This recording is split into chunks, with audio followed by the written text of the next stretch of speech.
Pleased to introduce Delegate Patrick Hope, who has been in the House of Delegates since 2010 as the representative from the 47th District, which is Arlington, part of Arlington, and he has quickly made a name for himself in healthcare policy. He serves on Health, Welfare, and Institutions Committee, as well as Militia, Police, and Public Safety.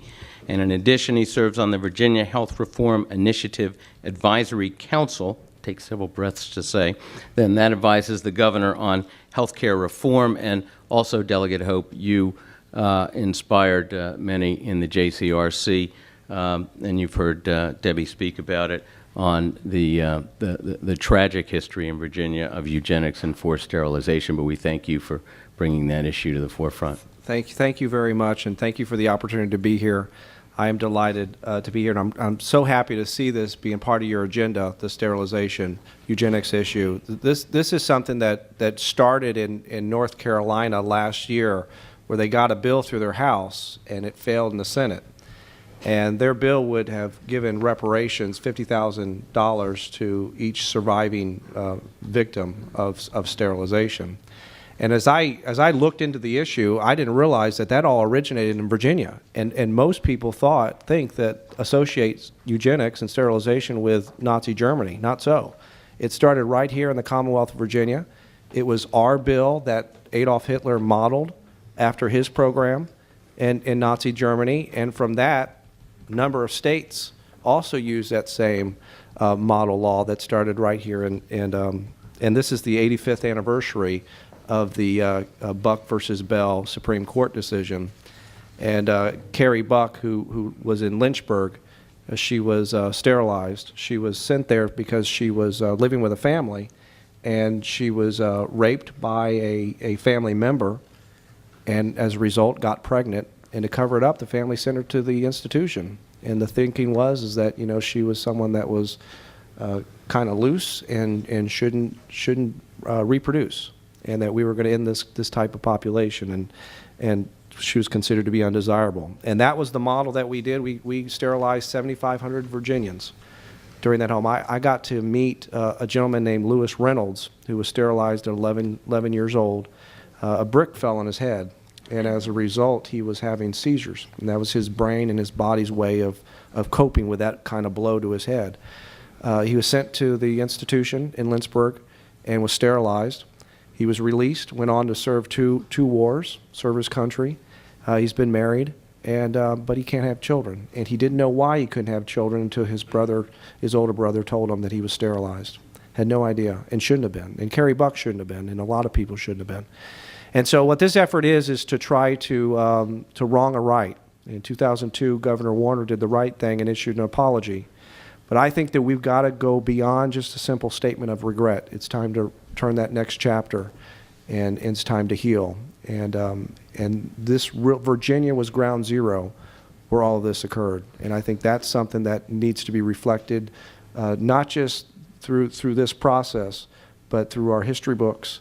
People need to know that this is a dark stain in a chapter in Virginia's history. So I thank you for putting that on your agenda, and I hope you join me with that. The other issue I want to talk about, there's a lot of issues that I don't know what the heck I'm talking about, but one that I do is healthcare, and I've been doing healthcare policy for over 20 years. And we now have the opportunity to talk about a way to include 1 million uninsured Virginians. And we didn't have that opportunity a few years ago because it was just too darn expensive for the state to do this. Don't be fooled by people that tell you this is an economic argument. It is not an economic argument.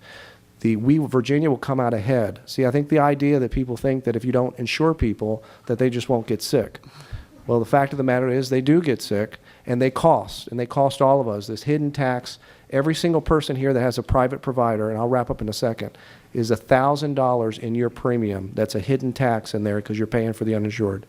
If we insure them, those rates will go down, will rise much less, and you will save money, the taxpayer. You're already paying for people.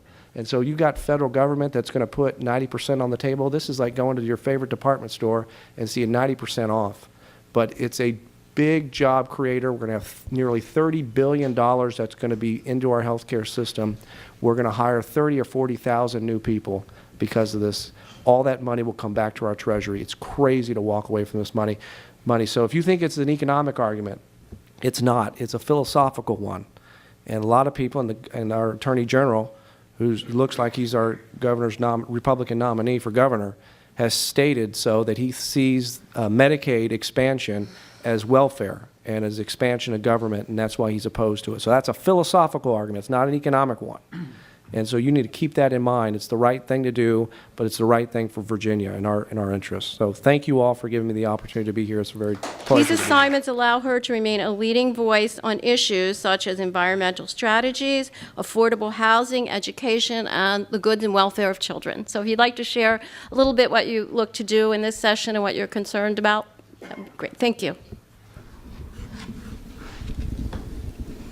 First, let me just apologize for being a tad late. I had another meeting in my sprawling district, and I had to go listen to about Route 7 and what VDOT was going to do in terms of expanding Route 7.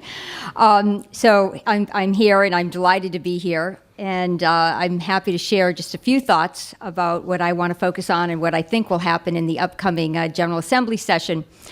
We heard Delegate Hope's explanation of the health benefits exchange and the Medicaid expansion issues. I believe they will be in the forefront of most debates in the General Assembly.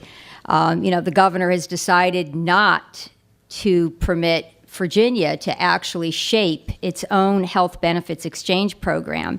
Right now, we're going to default to a federal framework, which sounds very silly. Especially when the Republicans have gone out of their way to say how much they loathe the big federal government, and now they're going to allow the federal government to shape something which is very important to many Virginians. We have about 1 million uninsured Virginians, approximately half of which would be eligible for Medicaid expansion, but the other half would be picked up in this health benefits exchange, and many, many small employers would benefit from that. So I know along with many of my colleagues in the Senate, will keep pushing to see if we can make progress in that area in spite of where the governor is. I come from a human services background and local government background, and I know that organizations such as yours, along with local governments, are the safety net providers for our citizens. And I know you have to step up to the plate when services are not provided and you see the need. And Medicaid expansion is one of those areas where we would all benefit. We truly would.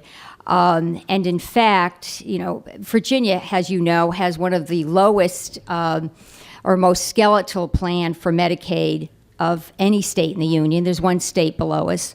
It vacillates. It's either Mississippi or Alabama. We cover the fewest number of individuals. We have the skimpiest reimbursement to providers, and we have a skeleton benefit package, and we have an opportunity to change that, to expand coverage, and again, we're getting this nauseating response from many quarters in Richmond. Oh goodness, we just can't take the risk. And gee, you step back and say, risk, the federal governments would cover the delta, this expansion, 100% for 3 years. And then by 2020, they would cover 90% thereafter.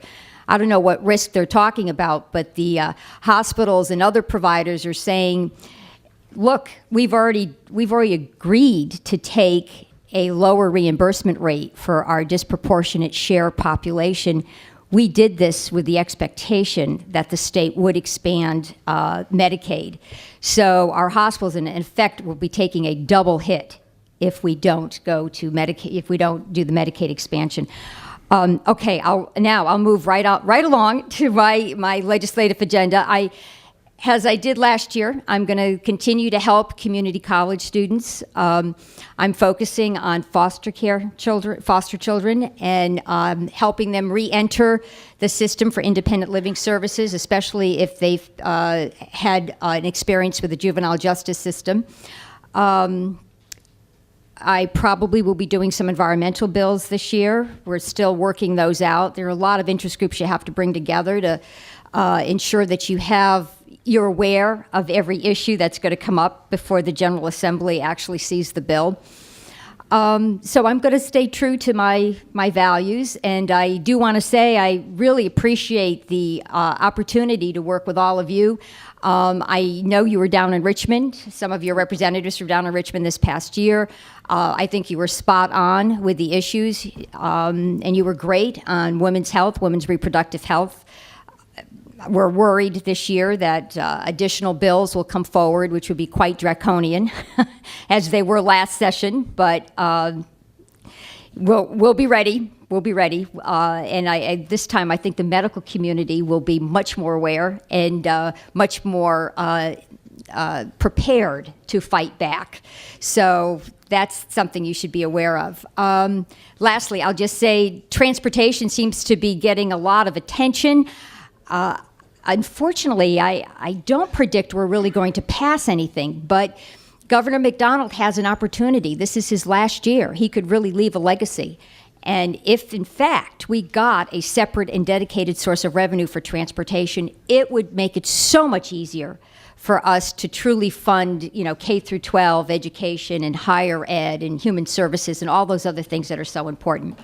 So my time is up, and I look forward to your questions. Thank you.